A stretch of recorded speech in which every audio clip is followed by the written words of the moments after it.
우리 언론은 지금 전쟁 중입니다. 매일 7천만 명을 죽음에 이르게 할 수도 있는 언론. 언론사 스스로를 죽이고 언론 소비자도 위험에 빠뜨릴 수 있습니다.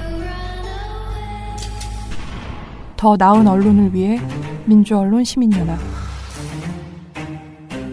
자, 그러면은 제가 오늘은 지난주 화요일인가 제가 제주에 갔다 왔잖아요. 그때 갔다 온 이야기를 조금 되게 좋았거든요. 토론회가.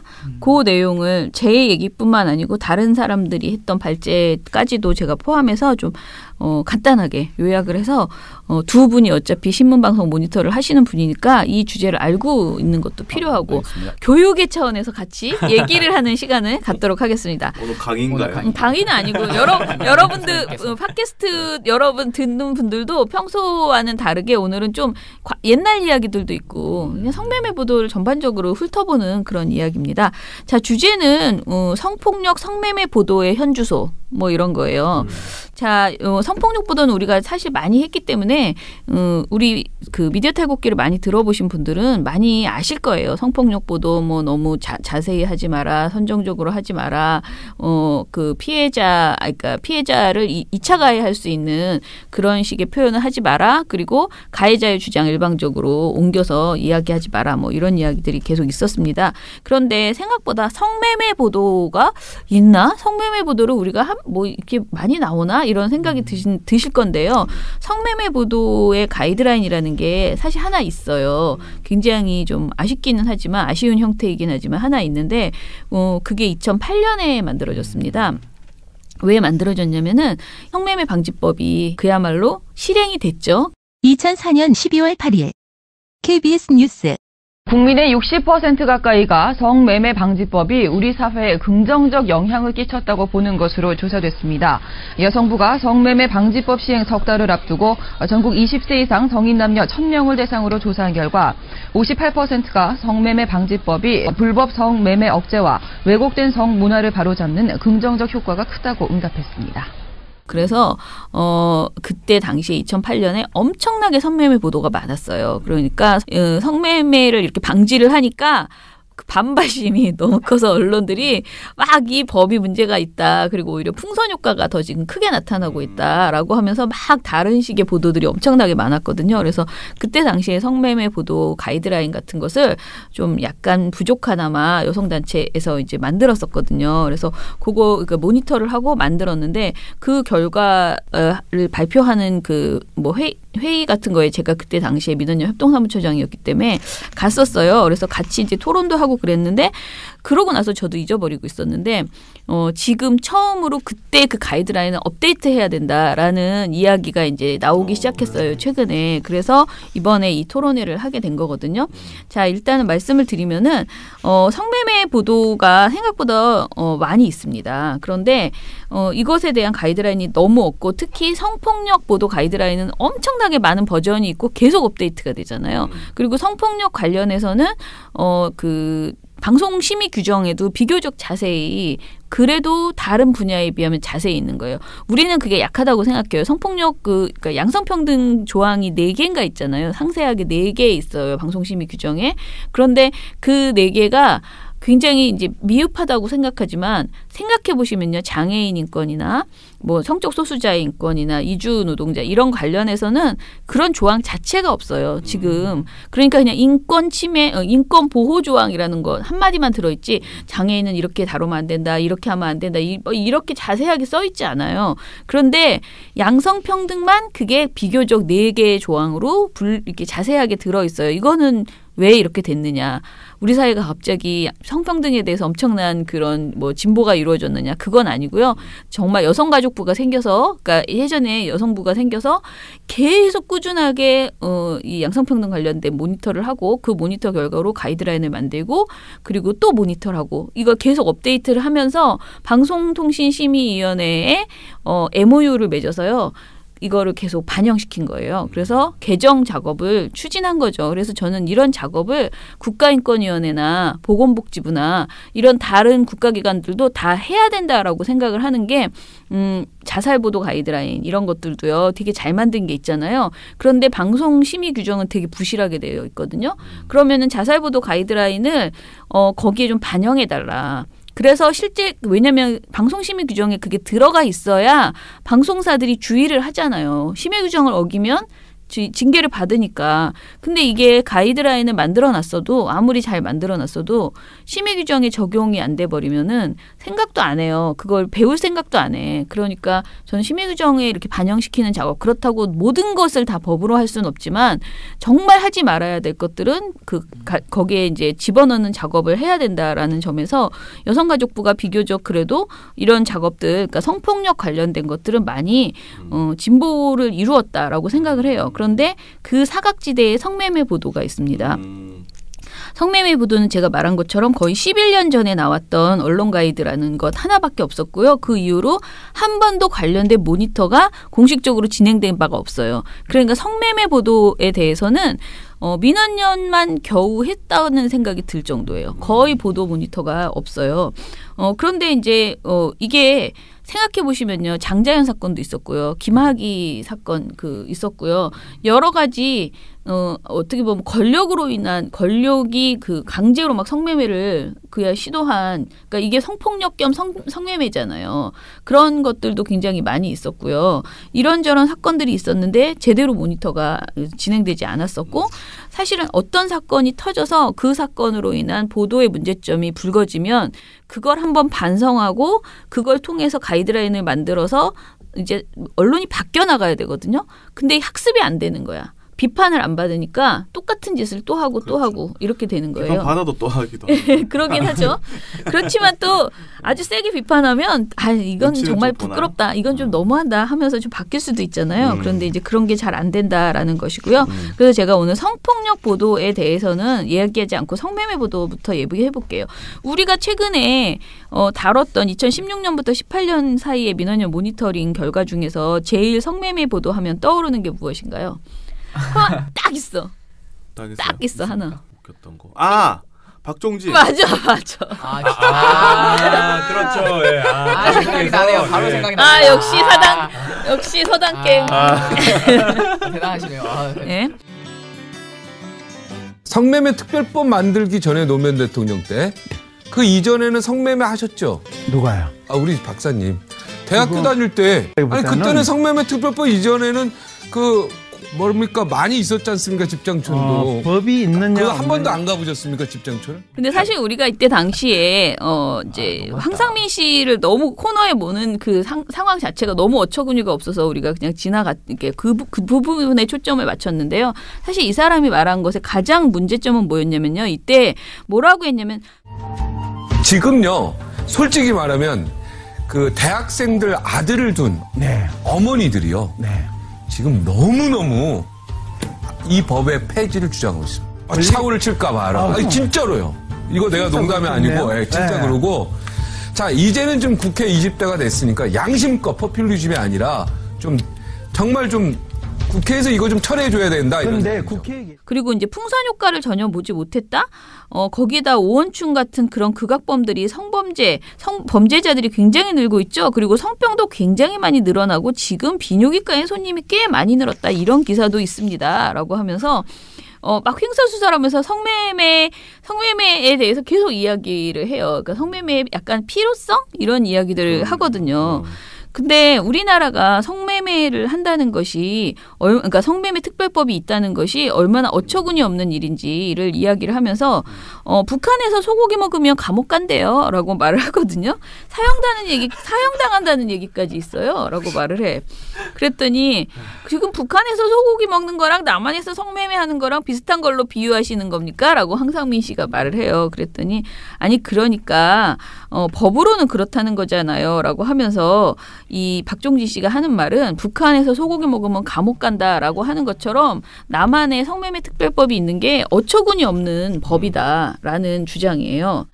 그래서 이때 정말 충격적이었던 게 이렇게 노골적으로 성매매 특별법을 찬양하면, 그러니까 반대하면서 성매매를 찬양하는 이런 방송을 낼 수 있다는 것이 되게 충격적이었어요. 그래서 이쯤 되면 이제 종편이 아예 노골적으로 아주 이 법을 무력화시키려고 기를 쓰는구나. 이미 없어졌다라고 주장하는 것과 그러니까 이미 다들 하고 있지 않냐. 옛날에 우리 다 하지 않았냐. 성매매. 그리고 지금 이거 없어져가지고 지금 굉장히 문제다. 이 법 때문에 성매매를 못하게 되는 바람에 지금 심각한 문제가 있다. 우리 대학생 아들들이 지금 막 사고를 칠까봐 너무 걱정된다. 이제 그리고 이제 두 번째 사례가 뭐였냐면 박유천 성폭행 관련 논란이 있을 때 이때 이제 뭐 어떤 문제가 있었냐면요. 박유천 씨가 성폭행을 했다고 하는 그 피해자들이 업소에 다니는 분이기 때문에 이게 성폭행이 아닐 것이다 라는 멘트들이 생각보다 보도에서 많이 나왔어요. 종편 시사 토크쇼에서. 그래서 예를 들면은 돈을 주지 않았으니까 돈을 주지 않고 이차를 한 것일 뿐이다 라는 식으로 이야기를 하는 거예요. 보도에서.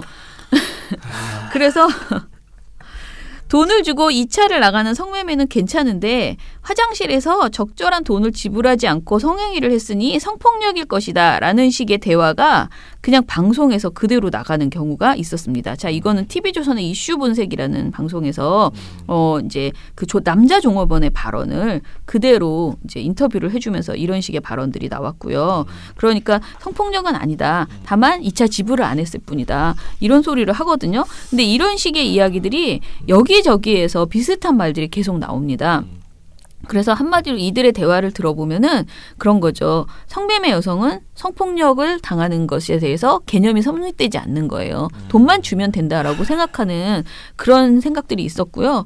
그리고 이제 채널A의 쾌도남마에서는 당시에 2016년 6월 14일에 이런 얘기가 이 자막을 보여주면 다들 빵 터지는데 이 업소가 어떤 곳인지를 설명을 해요. 그러면서 앵커가 이 업소가 VVIP만 출입할 수 있는 아주 고가이고 그리고 어두컴컴한 지하창고를 내려가서 비밀번호를 누르면 황제들이 머물 것 같은 성처럼 되어 있다. 안에 인테리어도 화려하고 아무튼 뭐 여러 가지 뭐 사례를 막 PPL 아닙니까 이 정도면?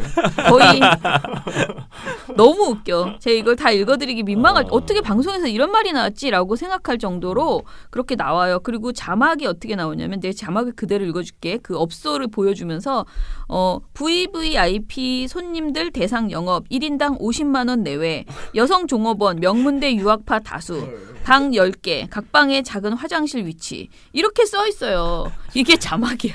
가본 거 아닙니까 이 정도면? 어떻게 이렇게 자세히 알아? 가본 거지. 광고야 이거. 내가 볼 때 광고야.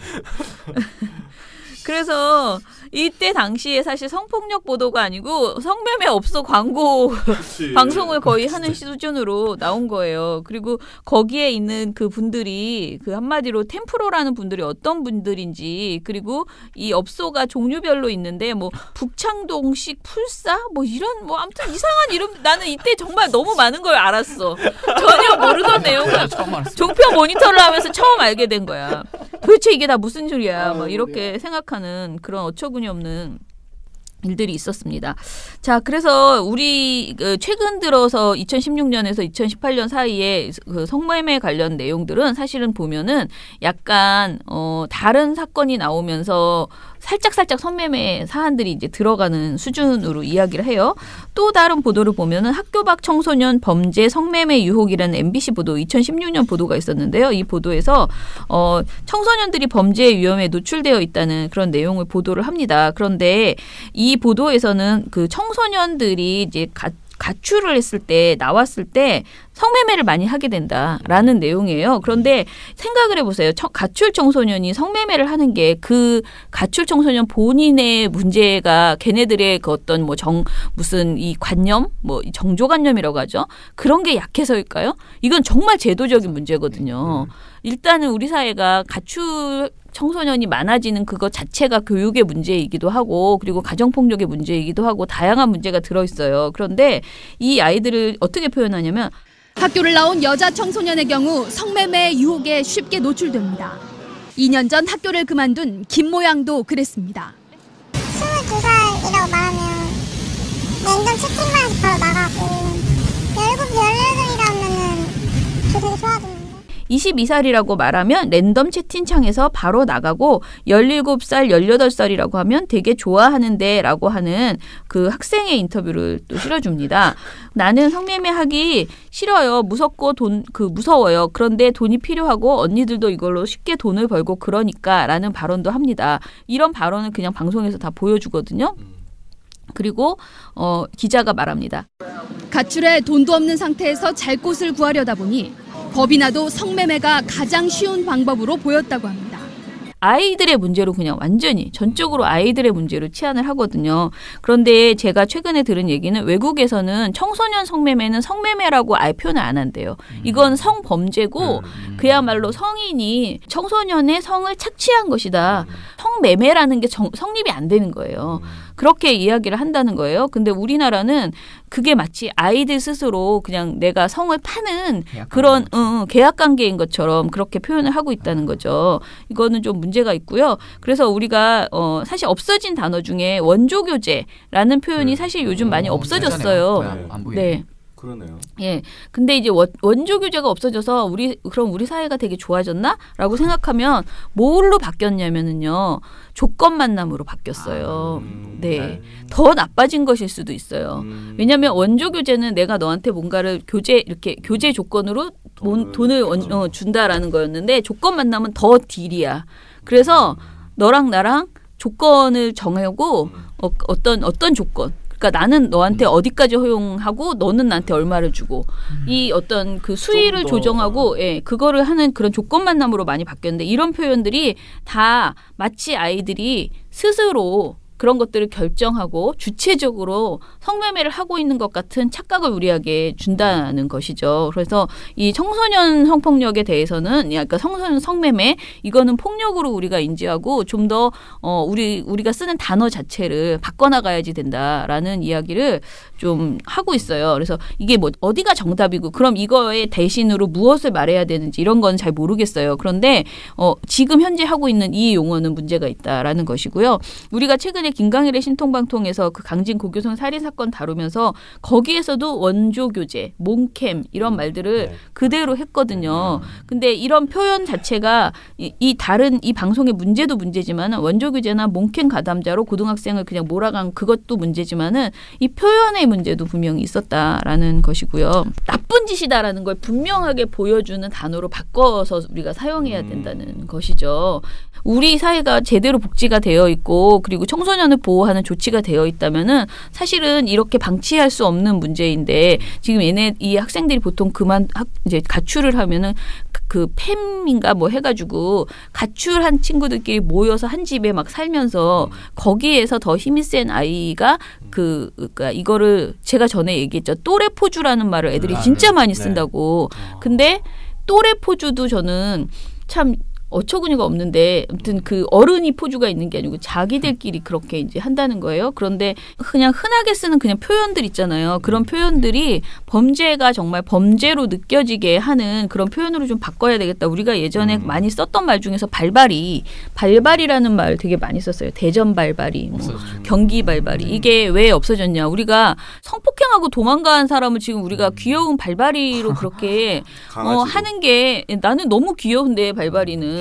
그렇게 귀엽게 표현해서는 안 된다라는 거였어요. 성폭력범이다. 이 사람은 정말 중범죄다라고 생각했던 것이고 그런 것처럼 뭔가 어떤 표현을 할 때 이게 정말 적절한 표현인가에 대해서 좀 고민해야 볼 필요가 있다라는 이야기를 저희가 하면서 전반적으로 이런 관련된 용어에 대해서 바꿔나가자라고 하는 그런 고민을 하고 있습니다. 그런데 다른 분야는 그런 게 되게 잘 되어 있어요. 뭐 장애, 어떤 것은 비하 표현이다, 아니다. 이런 게 잘 되어 있는데 성매매 관련된 거는 거의 고민을 해본 적이 거의 없는 그런 것들이 많아요. 그래서 이런 것을 좀 얘기를 하려고 하고 그리고 이제 최근에 우리가 또 얘기했던 사례들 중에는 사실은 김강일의 신통방통에서 그 요정 이야기 나온 거. 이거 명백하게 성매매를 사실상 옹호한 것이거든요. 성매매 업소예요, 사실은. 또 이런 사례도 있습니다. MBN에서 예전에 뉴스앤이슈에서 이건 최근에 6월 16일 올해 방송인데요.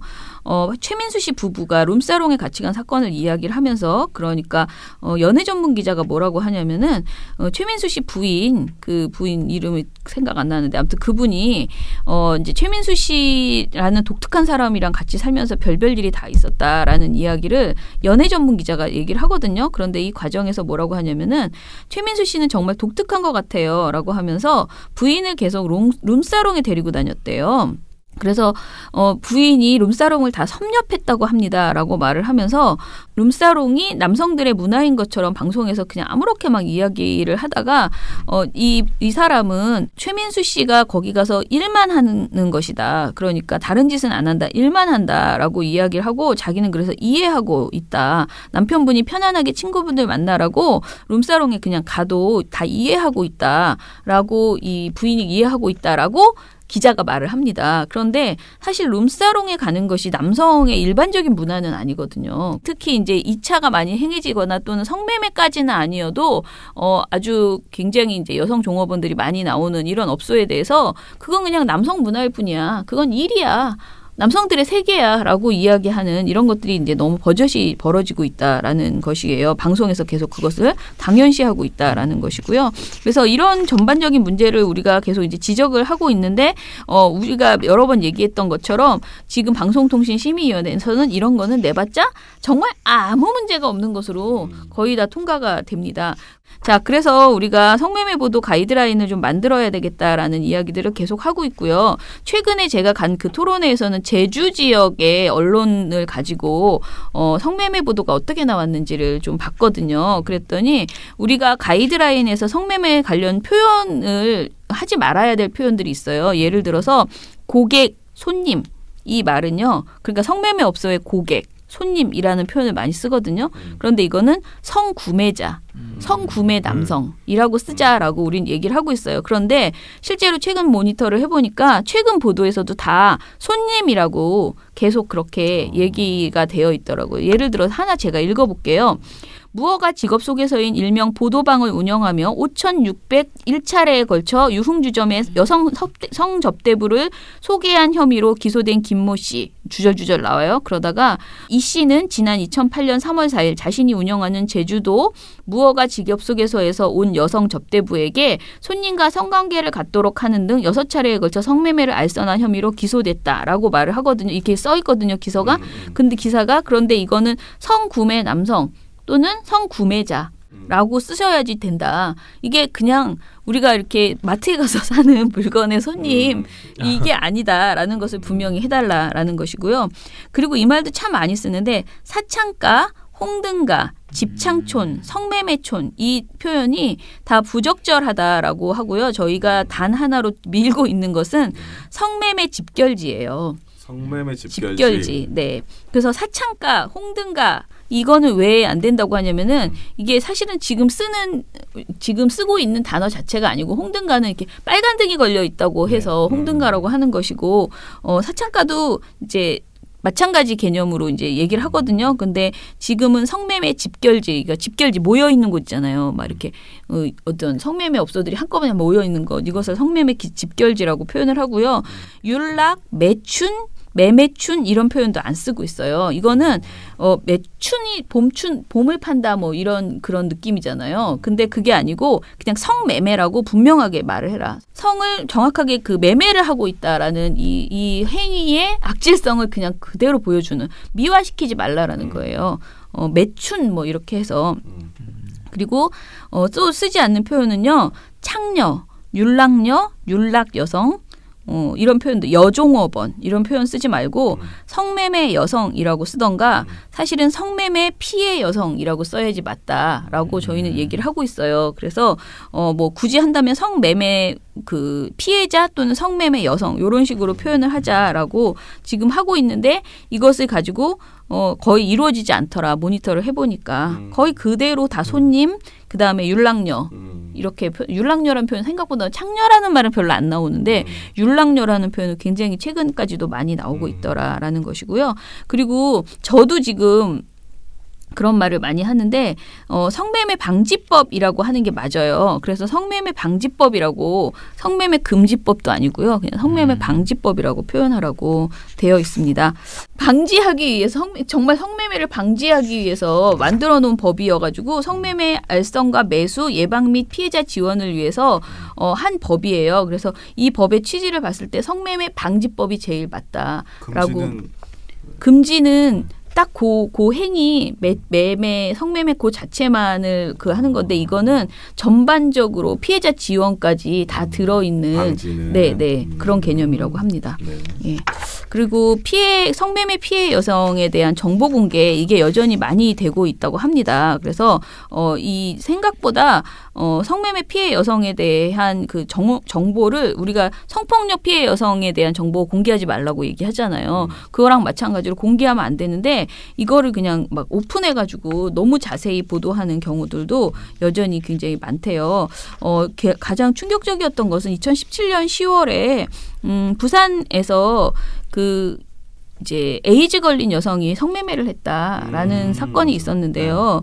이때 이런 보도 내용이 이거예요. 부산 에이즈 20대 여성 불법 성매매 매수남과 몇 회 했는지 확인 거의 불가. 이게 제목이에요. 그런데 이 기사의 내용을 보면 앞서 지난해 8월에도 경기도 용인시의 한 중학교 3학년 B양 역시 에이즈에 감염된 상태로 10여 차례 이상 남성들과 성매매를 한 사실이 드러났다. 성관계 시 피임기구를 사용하지 않았다고 진술함에 따라 감염이 확산될 가능성도 적지 않은 상황이다.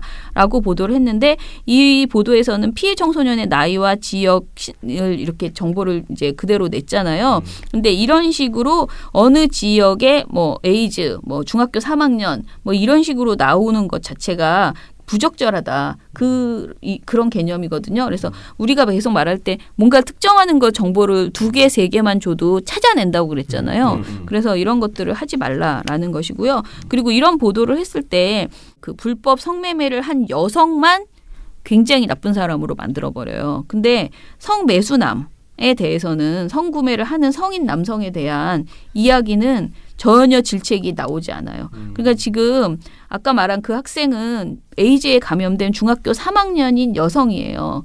그 아이가 성매매를 10여 차례 했다는 것인데 그러면 중학교 3학년 여성과 성매매를 한 성인 남성에 대한 지적이 전혀 나오지 않는 상태에서 이 학생만 엄청난 정말 완전히 있을 수 없는 짓을 한 사람으로 이렇게 그려서 나오거든요. 그래서 이런 보도들도 문제다라는 것이고요. 그래서 아무튼 저희가 생각하기에 전반적으로 성매매 보도 가이드라인을 다듬을 필요가 있다. 라는 이야기를 했습니다. 그래서 조금 이거를 올해는 지금 이미 끝났고 내년에는 반드시 여성단체들하고 같이 그리고 성매매 관련된 그 지원을 하고 있는 피해자를 지원하고 있는 다양한 그룹들이 있어요. 그래서 이분들하고 같이 당사자들이 어떤 보도로 인해서 큰 피해를 입었는지 이런 것들을 좀 더 정리를 해서 그게 좀 필요하겠네요. 네, 관련 그 보도를 좀 만들어 나갈 생각입니다. 요번에 모니터했을 때 체크리스트를 어떻게 만들지 되게 고민을 했었는데요. 이번에는 뭘로 만들었었냐면은 성적 호기심을 자극하는 선정적인 보도인가 이거를 먼저 봤어요. 그러니까 그 성매매 보도 내용이 이 성매매 업소 한번 이런 생각이 막 뭔가 막 이런 느낌이 들게 하는 거 이런 건 문제가 있다라는 거고요. 성매매 업소를 광고해주는 보도인가 생각보다 이게 많아요. 그래서 업소를 막 어디에 위치한 뭐 막 금액이 얼마 난리 났어. 어디까지 가능 막 진짜 별소리 뭐 이발소인데 뭐 어떤 요즘은 유사 성매매가 되게 많아가지고 이 관련된 정보를 너무 많이 주는 거예요. 그래서 이런 것들도 우리가 문제 있다라고 지적을 했고요. 그리고 세 번째는 기사 내용하고 상관없는데 성매매 이미지를 너무 세게 쓰는 그런 거예요. 그런데 네, 사진 이런 걸 너무 많이 쓰는 거죠. 예. 제가 본 너무 충격적인 사진 하나는 2018년 10월 1일 보도인데 뇌물 경찰 평균 1,388만 원 안마방 투자도라는 제목의 보도가 있었는데요. 이게 이제 경찰이 이제 뇌물을 굉장히 많이 받았는데 그 돈으로 안마방을 투자했다라는 그런 내용이었어요. 그런데 이 기사에서 여성이 그것도 굉장히 뭐라 그러지? 아무튼 여성이 반나로 이렇게 앉아 있는 이거는 예쁜 이미지가 아니에요. 정말 굉장히 이상한 이미지에 성매매 업소를 그냥 들어가서 드립다 찍어버린 것 같은 그런 영상을 올려놨더라고요. 그러니까 진짜 사진을 실사 사진을 실사를요? 네, 실사 사진을. 그래서 이거 진짜 심각하다. 성매매 보도가 정말 심각하다라는 생각이 들었고요. 그다음에 용어를 잘못 표기하는 문제들 제가 아까 말한 너무 이제 적나라한 그런 표현들 그리고 부적절한 표현들 아까 제가 여러 가지 뭐 이 말은 하지 맙시다라고 했잖아요. 홍등가 이런 표현들 이런 거 쓰지 말자라는 것이고요. 그리고 이제 나쁜 놈은 나쁘게 좀 더 나쁘게 표현해주고 피해자는 피해자로 표현해주고 이렇게 하자는 것이고요. 그다음에 성매매 피해 여성에 대한 정보를 하나도 공개하지 말자라는 내용 그거를 우리가 하고 있는지 안 하고 있는지 좀 체크를 해봤었고요. 그다음에 성구매자에 대한 편파 보도 사례들이 굉장히 많이 있었는데요. 이제 성구매자들이 주장하는 바 있잖아요. 나는 뭐 사실은 몰랐다. 학생인 줄 몰랐다. 뭐 그런 여러 가지 자기들의 변명 있잖아. 그런 거를 너무 자세히 보여줘요. 그러니까 사귀는 사이였다.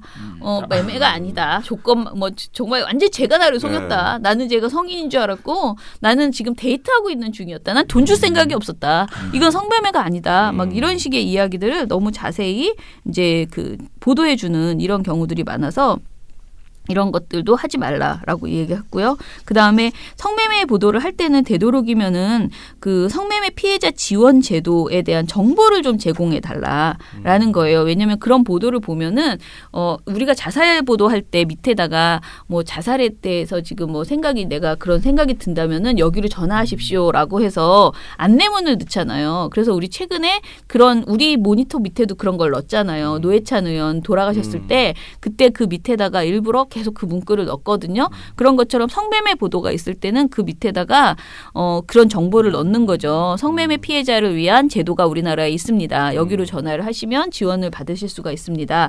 이런 정보를 좀 넣어달라라는 것입니다. 그래서 다양한 성매매 방지 활동들이 있기 때문에 예방 활동들이 있기 때문에 이런 것들에 대해서 사실은 사람들이 잘 몰라요. 그리고 대부분 잘못된 정보를 가지고 있어요. 그러니까 내가 성매매를 했으면 나도 범죄자이기 때문에 나는 숨어야 돼라고 생각해서 끊임없이 어떤 착취의 상태로 이제 가게 되는 경우들이 많거든요. 그래서 이런 제도를 제대로 알리는 게 필요한데 별로 우리가 그런 보도 별로 보셨어요? 거의 못 본 것 같은데. 저도 언론을 제법 본다고 보는데도 사실 잘 몰라요. 그런 것들을. 그래서 성매매의 폐해 그러니까 두 가지를 다 알려야 되는데요. 성매매가 무엇인가? 얼마나 비인간적인 것이고 왜 우리가 그걸 하지 말아야 되는가? 이것에 대한 기본적인 그 개념 잡기 보도들도 굉장히 없고요. 그다음에 성매매 피해 여성에 대한 그 구제책이나 그러니까 그들을 어떻게 지원하는가 이런 제도가 다양하게 있는데 이런 것들에 대한 정보가 없어요. 그래서 이런 것들도 좀 언론에서 좀 자세히 다뤄줬으면 좋겠다라는 생각을 합니다. 우리 언론에서는 그런 성매매 관련된 것을 완전히 회피하거나 하면 흥미 위주로 하거나 이렇게만 보도하고 있는 게 문제다라는 생각이 들었습니다.